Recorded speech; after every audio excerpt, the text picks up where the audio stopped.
भारतीय वायुसेना की शान दुश्मनों के लिए आफत और पायलटों के लिए गर्व का प्रतीक, लेकिन साथ ही इसे फ्लाइंग कॉफिन कहकर भी पुकारा गया।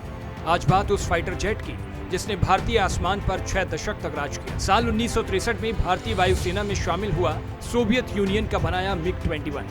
ये भारत का पहला सुपरसोनिक फाइटर जेट था जो आवाज की रफ्तार से भी तेज उड़ सकता था। इसकी शार्प डेल्टा विंग डिजाइन और स्पीड ने इसे वायुसेना की रीढ़ की हड्डी बना दिया। बहादुरी की मिसाल रहे इस फाइटर जेट की तारीफ रक्षा विशेषज्ञ भी करते हैं, लेकिन उनका ये भी कहना है कि इसमें समय समय पर सुधार की भी आवश्यकता थी। देखिए, MiG-21 जिसकी आप बात कर रहे हो बहुत ही उम्दा जहाज था है, और ये एक ऐसा जहाज है जो इसका शायद maximum production in the world किसी भी एयरक्राफ्ट की इतनी नहीं हुई है जितना कि MiG-21 की हुई है।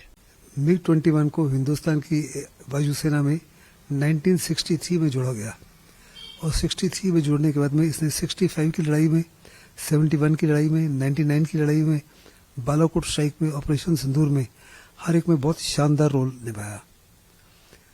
जहां तक और 35 से 40 साल तक हिंदुस्तान की वायुसेना का ये मेन स्टे रहा। पहले ये हिंदुस्तान की वायुसेना का सबसे पहला सुपरसोनिक लड़ाका था।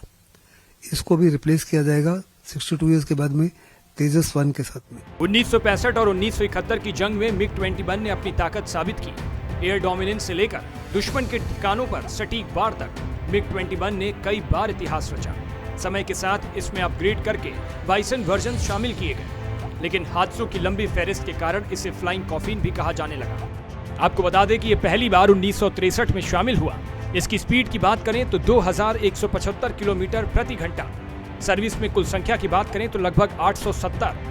प्रमुख युद्धों की बात करें तो 1965, 1971 और कारगिल का युद्ध लड़ा। लेटेस्ट वर्जन की बात करें तो MiG-21 बाइसन। MiG-21 बता देता हूं, शुरू में 1965 वॉर में लिमिटेड इसका रोल था जरूर, और उसने पर मेजर जगह नहीं किया, बट उसका वो तैनात था। 71 में उसका बड़ा उम्दा रोल था।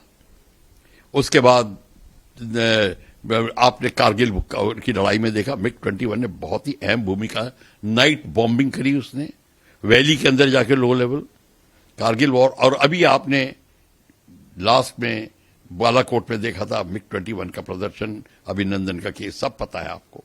हिंदुस्तान ने उसके सामने अपने MiG-21 को, जो सबसे कमजोर और सबसे पुराना जहाज था लेकिन अच्छे पायलट का, 10 दिन की जॉइंट ट्रेनिंग हुई, 11वें दिन से 10 दिन के लिए वॉर गेम्स हुई और एयर टू एयर कॉम्बैट हुआ।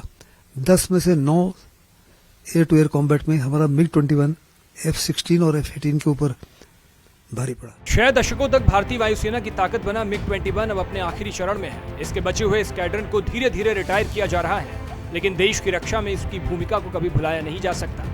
MiG-21 सिर्फ एक फाइटर जेट नहीं था, बल्कि भारत की वायु शक्ति के सपनों की पहली उड़ान भी था। वक्त बदल रहा है, तकनीकी बदल रही है, लेकिन MiG-21 का नाम इतिहास में सुनहरे अक्षरों में लिखा रहेगा। MiG-21 केवल फाइटर जेट ही नहीं था, बल्कि भारत के वायु शक्ति के सपनों की पहली उड़ान भी था।